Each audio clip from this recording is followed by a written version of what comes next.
En cuanto al tema de análisis, es el proceso electoral en Chile, ¿no?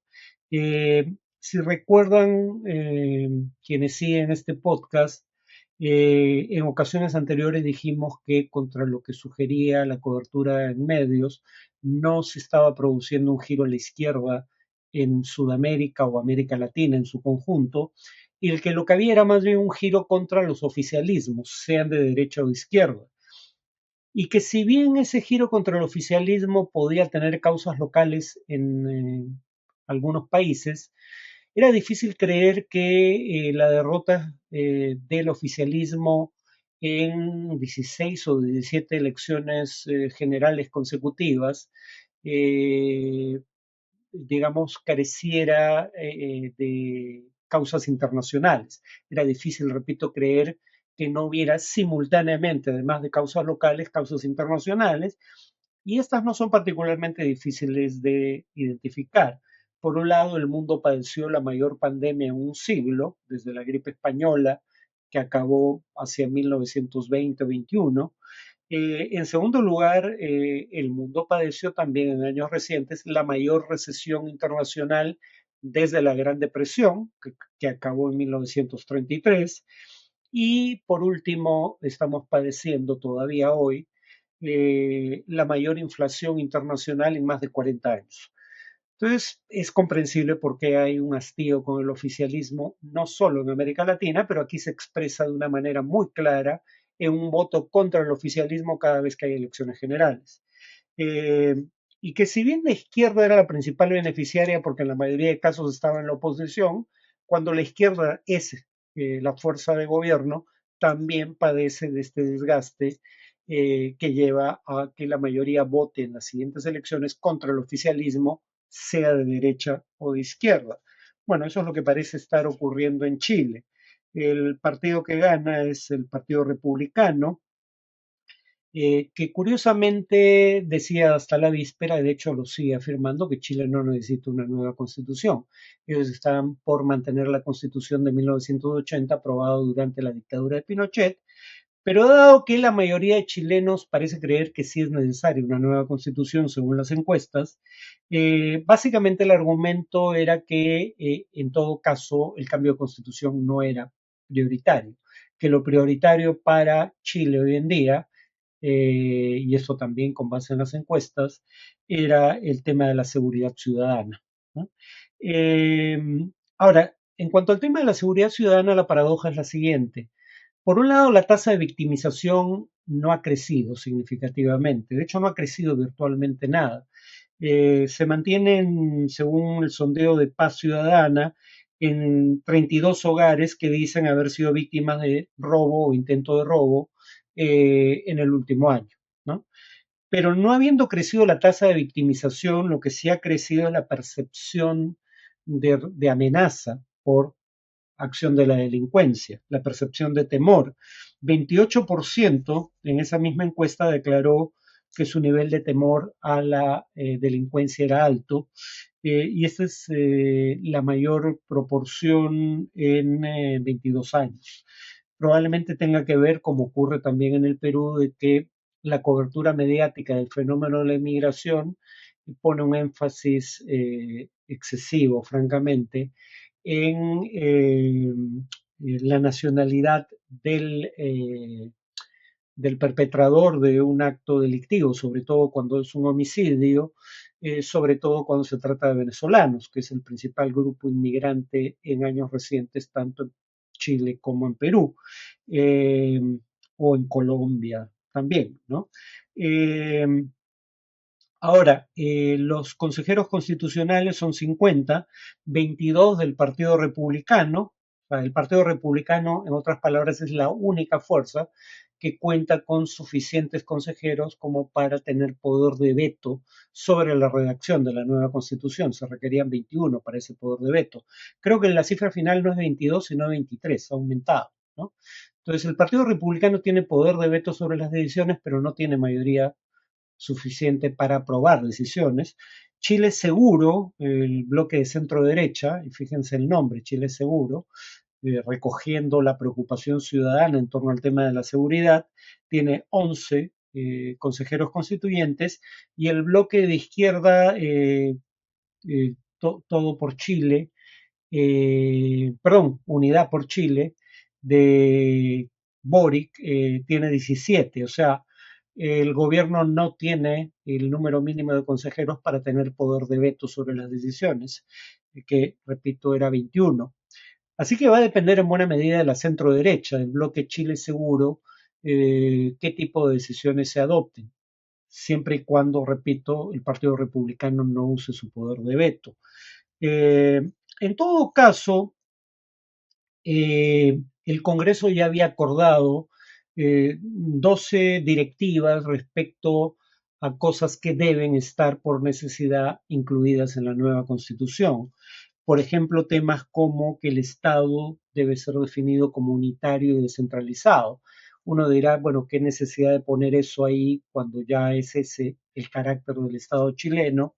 Pero claro, cuando uno ve que había la propuesta de un Estado plurinacional en el proyecto de constitución contra el cual votó la mayoría de chilenos en septiembre del año pasado, eh, y aunque el definir al Estado como plurinacional no necesariamente indicaba que éste debiera dejar de ser unitario, de hecho no indicaba eso, pero había el temor de que pudiera implicar eso o pudiera llevar a reivindicaciones federalistas en el futuro, por eso se consideró conveniente relevar que el proyecto debe indicar que Chile es un Estado unitario.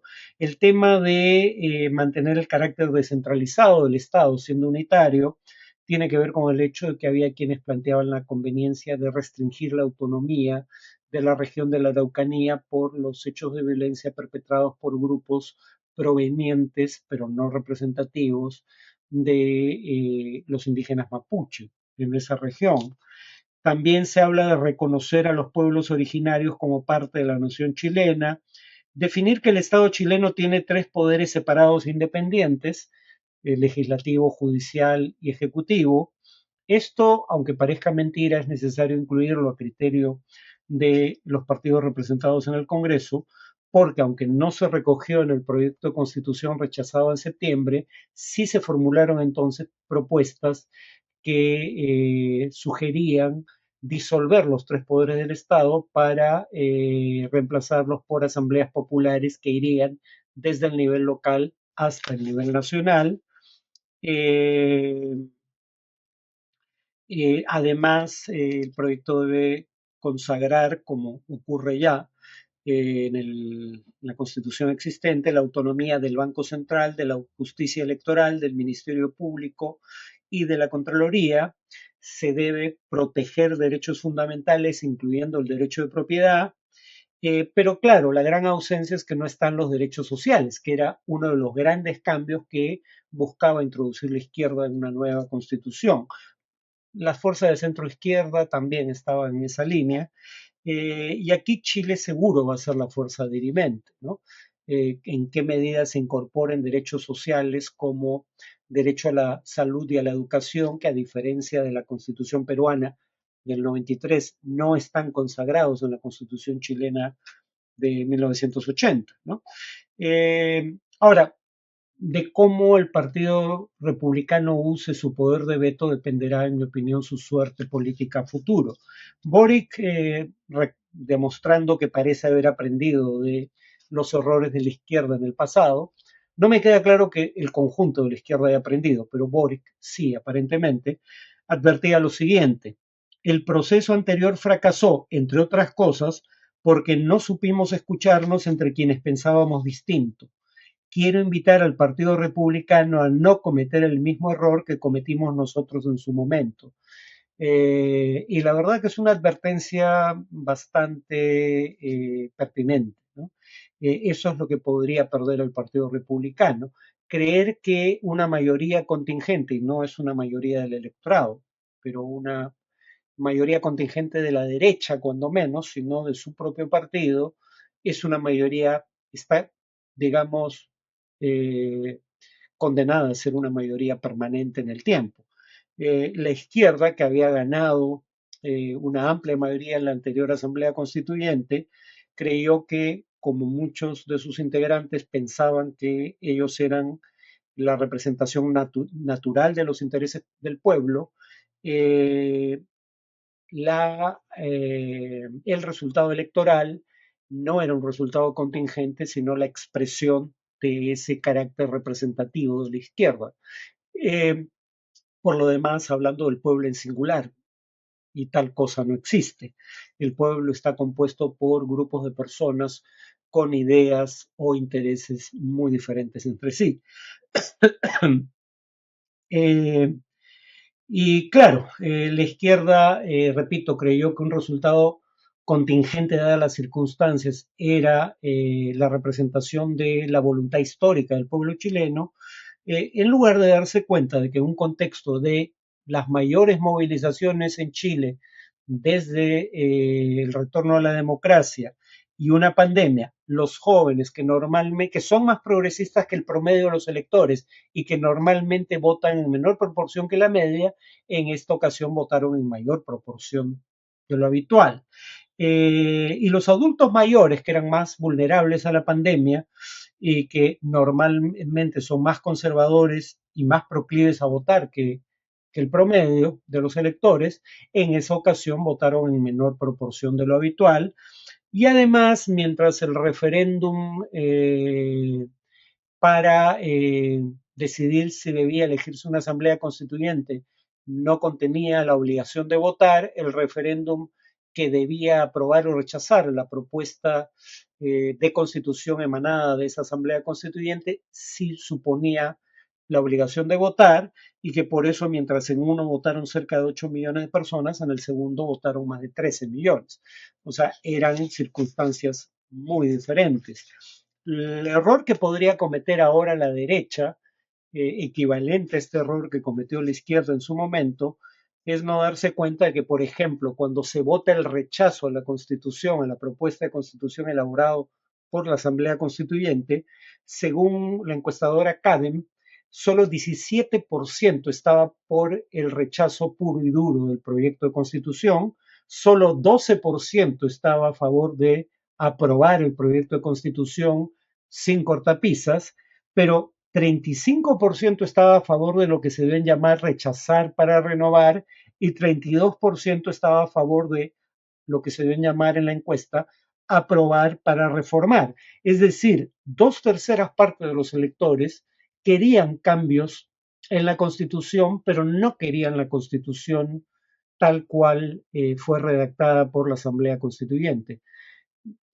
Probablemente subestimar la voluntad de cambio entre el electorado chileno podría ser un error equivalente al que cometió la izquierda, que podría cometer el Partido Republicano.